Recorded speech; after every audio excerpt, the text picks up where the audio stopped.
আতপ চাল সারা রাত ভিজিয়ে রেখেছিলাম, সকালে ছেঁকে এই কাপড়ের উপরে পাতিয়ে দিয়েছিলাম, কি সুন্দর ঝরঝরে হয়ে গেছে।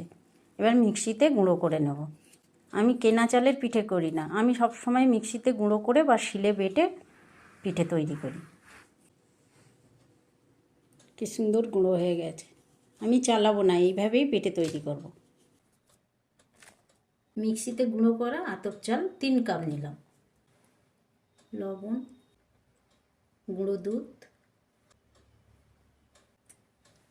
বেকিং সোডা, ঘি 1 চামচ, দেব টক দই।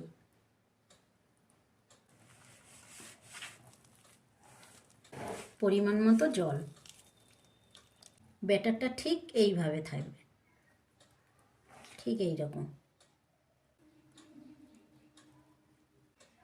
আধ ঘন্টার জন্য ঢাকা দিয়ে রেস্টে রেখে দেব। সবগুলোতে এইভাবে তেল ঘষে নেব।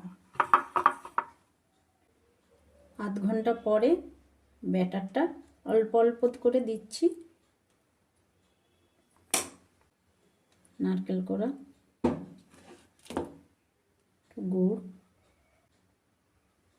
আবার একটু করে ব্যাটার, এইভাবে সবগুলো দিয়ে দেব।